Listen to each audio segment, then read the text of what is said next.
Bismillahirrahmanirrahim. Assalamualaikum warahmatullahi wabarakatuh. Salam sejahtera untuk kita semua. Shalom. Om Swastiastu. Namo Buddhaya.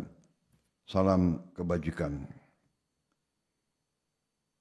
Yang saya hormati, Saudara Wakil Presiden, para pimpinan lembaga negara yang hadir, Ketua MPR, Ketua DPR, Ketua DPD, Ketua BPK, Ketua MK, Ketua MA, Ketua Komisi Yudisial, para Menteri Koordinator, para Menteri Kabinet Merah Putih, Kepala Badan, Ketua Dewan Ekonomi Nasional, Jaksa Agung, Panglima TNI, Kapolri, Kepala BIN, Ketua KPK, Ketua KPU, Ketua Bawaslu, para gubernur yang saya hormati, dan para hadirin undangan yang berbahagia.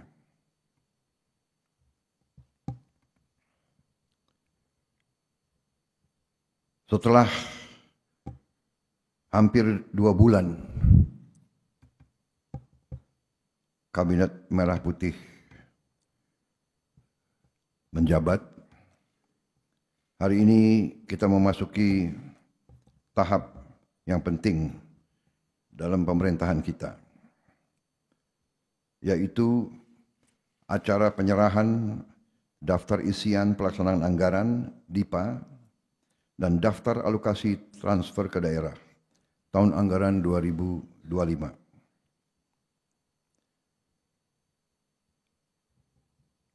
Hal ini merupakan simbol dari dimulainya pelaksanaan APBN tahun 2025. Bersamaan dengan itu, kita juga hadir dalam peluncuran katalog elektronik versi 6.0.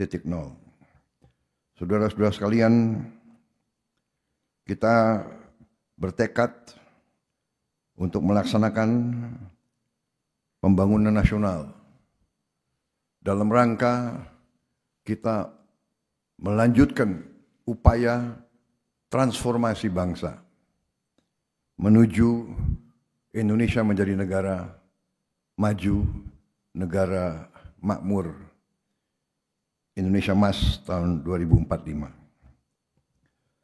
Saudara-saudara sekalian, berkali-kali saya ingatkan dan kita semua sadari bahwa kondisi geopolitik dan geoekonomi dunia berada dalam keadaan yang penuh ketidakpastian, diwarnai oleh ketegangan, peperangan, persaingan ketat antara negara-negara besar. Saudara-saudara sekalian, hal ini mengakibatkan ketidakpastian di bidang ekonomi. Bahkan kecenderungan ada perlambatan dalam pertumbuhan ekonomi negara-negara besar dan blok-blok ekonomi besar.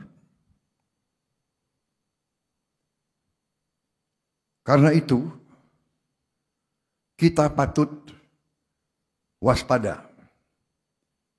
Tapi, patut juga kita bersyukur bahwa kondisi bangsa dan negara kita hari ini berada dalam keadaan yang damai.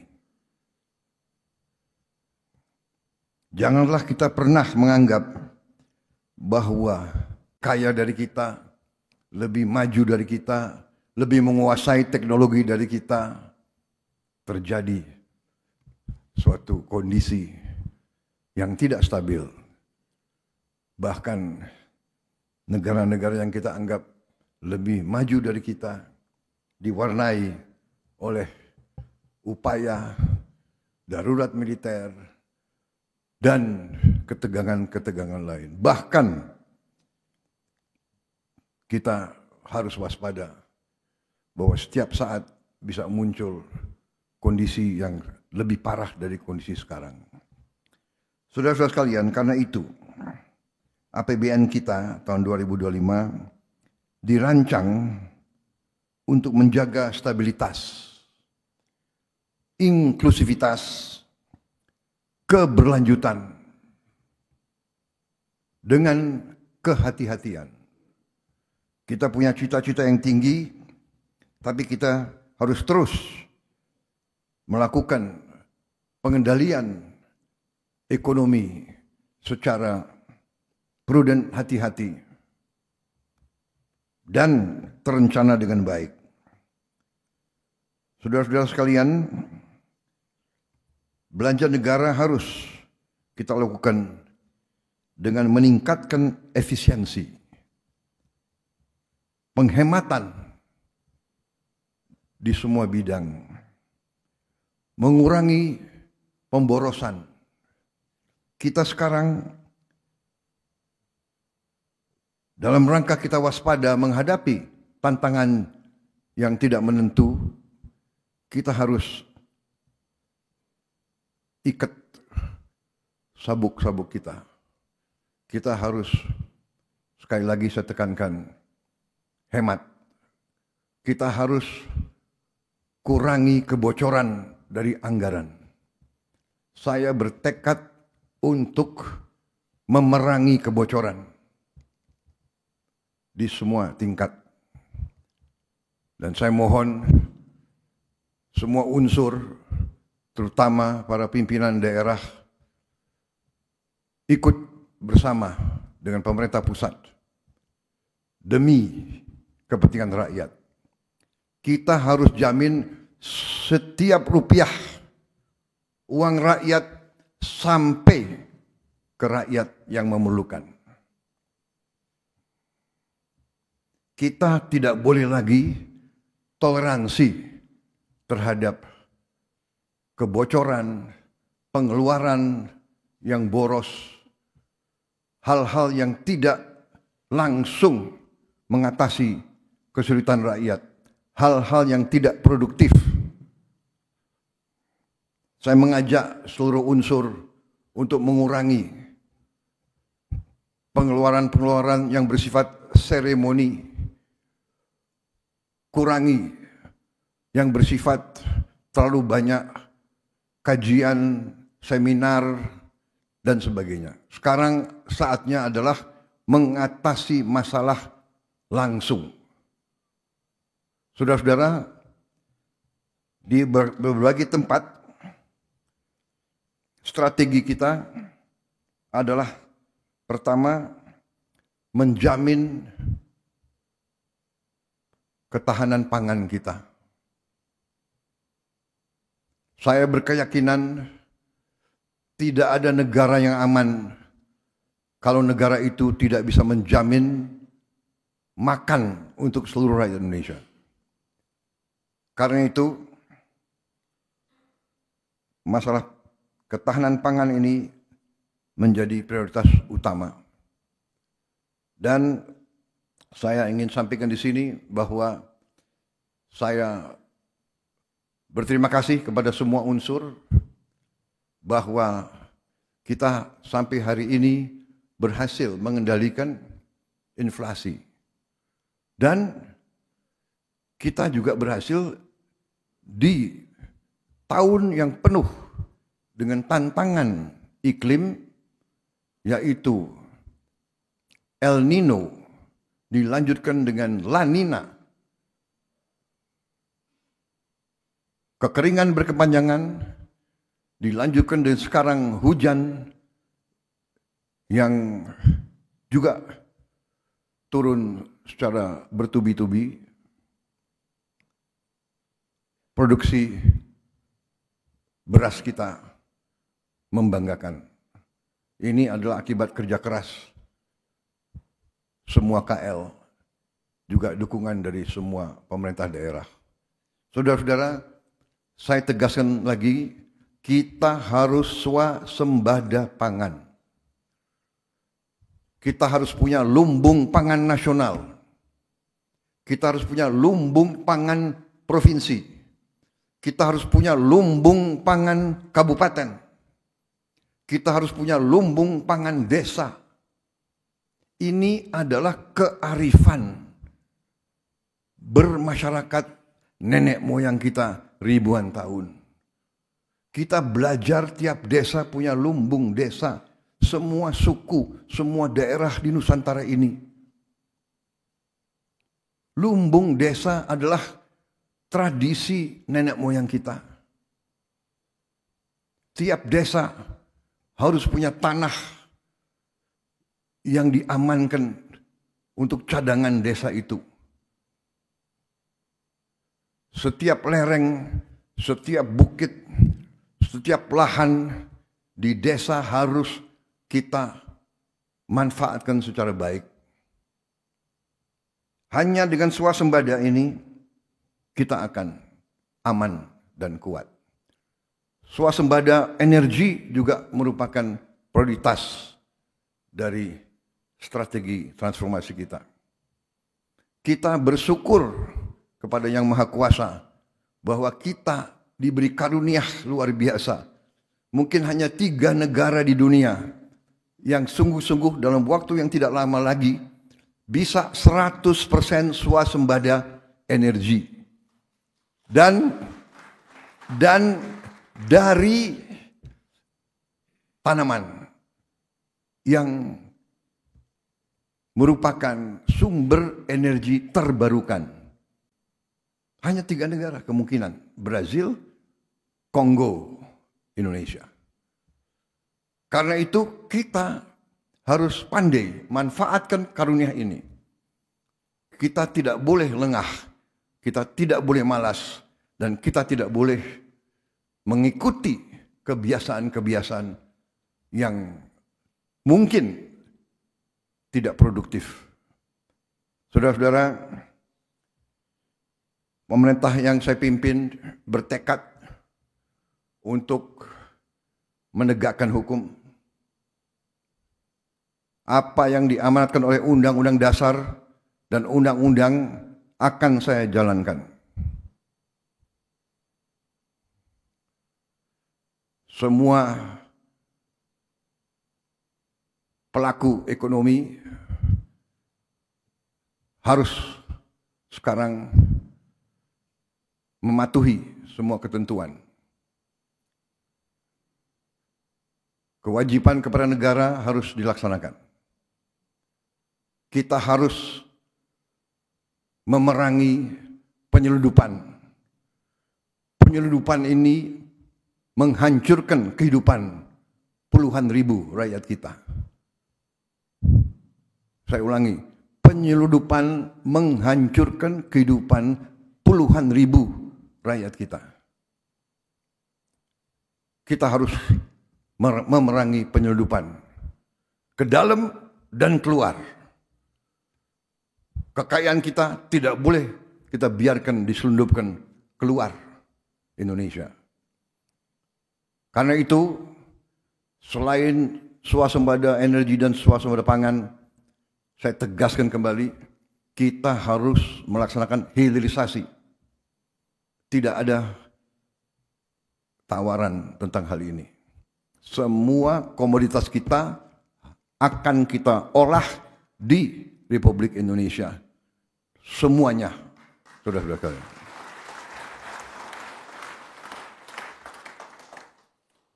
Saudara-saudara sekalian, pendidikan dan kesehatan kita tempatkan sebagai prioritas juga.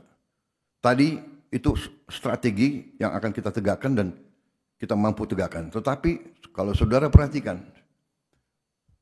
alokasi yang terbesar dalam APBN kita adalah pendidikan. Kalau tidak salah, ini adalah alokasi terbesar dalam sejarah kita. Saudara-saudara sekalian, banyak negara alokasi pertamanya, alokasi terbesar dalam APBN adalah pertahanan. Demikian Amerika Serikat, demikian India, alokasi terbesar adalah pertahanan. Indonesia, alokasi terbesar adalah pendidikan. Demikian kita menempatkan pendidikan sebagai prioritas dan kita yakin melalui pendidikan dan pelayanan kesehatan inilah jalan keluar sesungguhnya dari kemiskinan. Perlindungan sosial, bantuan sosial, subsidi menurut pandangan saya adalah langkah-langkah antara. Langkah-langkah menuju kebangkitan ekonomi kita melalui hilirisasi. Tapi di ujungnya pendidikan dan kesehatan yang akan membawa rakyat kita keluar dari kemiskinan. Makan bergizi juga hal yang strategis. Kita selamatkan anak-anak kita, tapi dengan itu kita akan memberdayakan ekonomi pedesaan, ekonomi kecamatan, ekonomi kabupaten, ekonomi provinsi. Puluhan triliun akan beredar di daerah-daerah. Sebagai contoh yang sederhana, dengan dana desa kita gulirkan 1 miliar rupiah per desa per tahun. Dengan makan bergizi per desa per tahun melalui uang makan untuk tiap anak-anak itu beredarnya adalah kurang lebih 8 miliar rupiah per desa per tahun.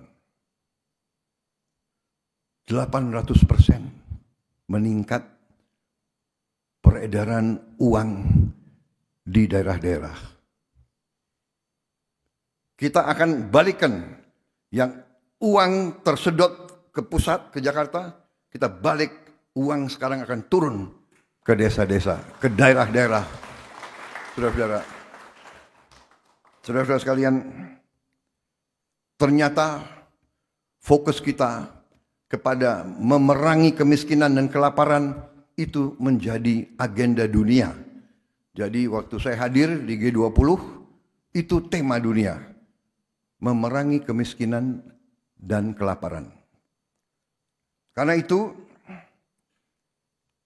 subsidi dan perlindungan sosial akan kita perbaiki agar lebih tepat sasaran dan berkeadilan. Pemerintah sekarang sedang merumuskan langkah-langkah supaya semua subsidi nanti bisa dirasakan, yang dinikmati adalah golongan rakyat kita yang paling lemah. Saudara-saudara sekalian, dalam rangka kita meningkatkan efisiensi, tentunya ada prioritas sehingga tidak semua pengajuan dari daerah atau dari KL bisa kita penuhi tahun ini. Tetapi saya percaya dengan strategi kita di saat-saat mendatang akan terdapat kemampuan kita untuk menjalankan semua prioritas yang saudara sudah rencanakan. Saudara-saudara sekalian, dalam rangka kita tingkatkan pemerintahan yang bersih, salah satu terobosan adalah melalui digitalisasi. Karena itu, saya ucapkan terima kasih dengan keberhasilan daripada kelompok-kelompok kerja yang selama ini bekerja di bawah koordinasi Ketua Dewan Ekonomi Nasional yang hari ini menyelenggarakan peluncuran katalog elektronik versi 6.0. ini adalah upaya untuk meningkatkan transparansi, efisiensi, kecepatan. Seluruh transaksi semua kementerian, lembaga, dan pemerintah daerah wajib memanfaatkan katalog elektronik versi 6 ini mulai tanggal 1 Januari 2025. Katalog ini versi 6 diharapkan dapat mengurangi 20-30% biaya pengadaan, menurunkan biaya administrasi sampai dengan 40% sampai 50%. Saudara-saudara sekalian, dalam penilaian terhadap ekonomi kita, ada suatu tolok ukur yang disebut ICOR, ICOR, Incremental Capital Output Ratio. ICOR kita dinilai angkanya 6. ICOR beberapa tetangga kita, ICOR-nya 4 atau 5. Artinya kita dinilai lebih tidak efisien dari beberapa ekonomi tetangga kita. Bahkan tidak efisiennya itu dinilai 30%. Diharapkan dengan penggunaan e-katalog ini, efisiensi ini dapat kita kurangi. Karena itu, saya ucapkan terima kasih sekali lagi kepada semua unsur. Marilah kita wujudkan pemerintah yang bersih melalui semua upaya. Antara lain dengan pengelolaan manajemen yang baik, leadership yang baik dari semua unsur, dan penggunaan teknologi. Tentunya di ujungnya kita harus berani tegakkan hukum. Demikian saudara-saudara sekalian, hal-hal yang ingin saya sampaikan. Setelah saya pelajari angka-angka, setelah saya mengadakan pertemuan dengan para menteri,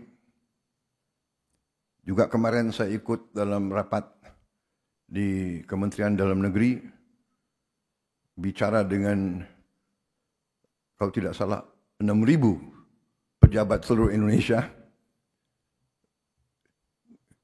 Ternyata kita dapat ambil kesimpulan sebetulnya Indonesia ini ekonomi kita kuat. Tapi bisa lebih kuat lagi. Bisa lebih produktif lagi.